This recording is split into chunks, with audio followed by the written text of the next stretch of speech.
अस्सलाम वालेकुम वरहमतुल्लाहि वबरकातुहू। आज हमारा जो लेक्चर है वो है चार हरफी अल्फाज पर कि जब पहले तीन हरूफ शोशे वाले हों तो कब पहला शोशा छोटा होगा। पिछला लेक्चर जो हमने किया था उसमें पहला शोशा बड़ा था इस सूरत में। तो आज देखेंगे किन हरूफ के साथ जब वो चौथे हरफ के तौर पर हों तो पहला शोशा जो है वो छोटा होगा। तो बुनियादी तौर पर ये जो सी वीडियो सीरीज़ बनाने का मकसद ये है कि हमारे बच्चे जब 9वीं 10वीं फर्स्ट ईयर सेकंड ईयर 8वीं वगैरह का इम्तिहान दे रहे होते हैं तो उनके नंबर जो उनसे सिर्फ इस वजह से कट जाते हैं कि उन्होंने हरूफ की सही शक्ल नहीं बनाई होती, उन्हें सही तरीके से मिलाया नहीं होता।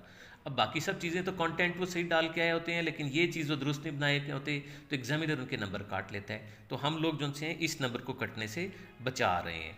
तो अगर आप शोशों से प्रॉपरली वाकिफ़ हैं नहीं हैं तो फिर प्लीज़ ये ऊपर जो लिंक आ रहा है इसके ऊपर क्लिक करके पिछली वीडियो देख लीजिए। तो ये शोशों की सीरीज़ की तमाम वीडियोज़ आज जब आप देख लेंगे आपको बेहतर समझ आ जाएगा। तो ये आज हम आगे चल रहे हैं। ये देखिए मैंने आपको बताया कि यहाँ पर ये पहला जब हर्फ अलिफ़ हो, ये देखिए चौथा हर्फ जो है वो अलिफ़ है। ये तीन हर्फ जो से हैं वो शोशों वाले हैं। इंतबा, इसमें नून का शोशा छोटा रखा गया, ते का शोशा बड़ा रखा गया, बे का शोशा छोटा रखा गया। इंतबाह। इसी तरह जब आप पेंट लिखते हैं, पे का शोशा छोटा, ये का शोशा बड़ा, नून का शोशा छोटा और ये फिर मिला टे के साथ पेंट। तो अंग्रेज़ जब संगीन जो रखते हैं राइफ़ल के अंदर दैट इज़ बेनेट। तो इस बेनेट के जो सा है बिल्कुल उसी अंदाज में जब भी आखिरी हर्फ जो होगा चौथा होगा और वो होगा बे की फैमिली में से, तो फिर क्या होगा, जो पहले तीन हरूफ शोशों वाले होंगे उनकी शोशों की तरतीब इस तरह होगी, पहला छोटा, दूसरा बड़ा, तीसरा छोटा। तो अब हम आगे इससे जो चीज़ चेक कर रहे हैं वो है दाल की फैमिली के हरूफ जब आएंगे। तो दाल, डाल, जाल ये जब आएंगे तो देखिए हम कौन सा लफ्ज़ लिखने जा रहे हैं। हम लिखने जा रहे हैं पेंदा। पेंदा क्या होता है?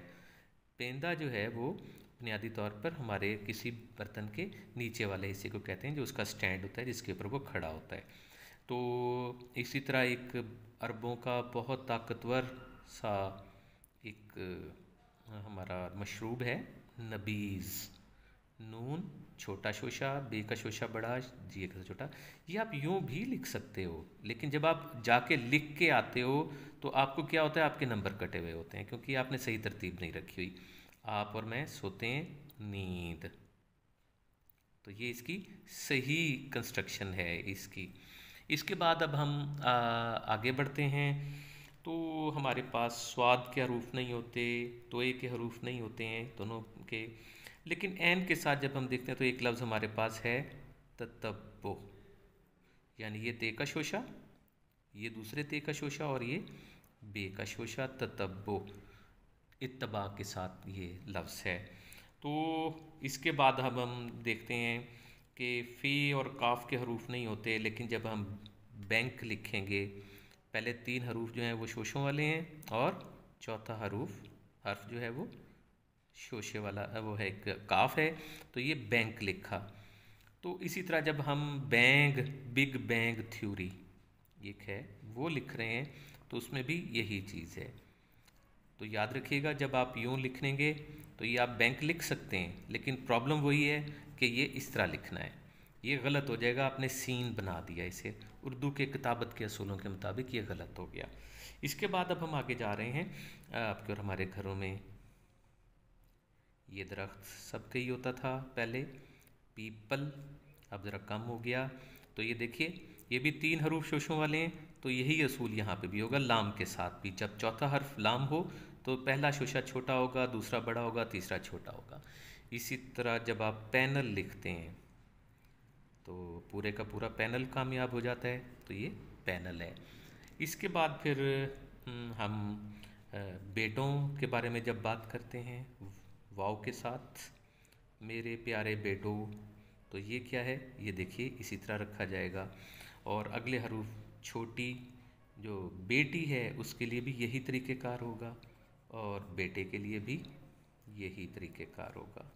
तो मेरा ख़्याल है कि हमने आज अपना लेक्चर बड़े अच्छे अंदाज में मुकम्मल कर लिया।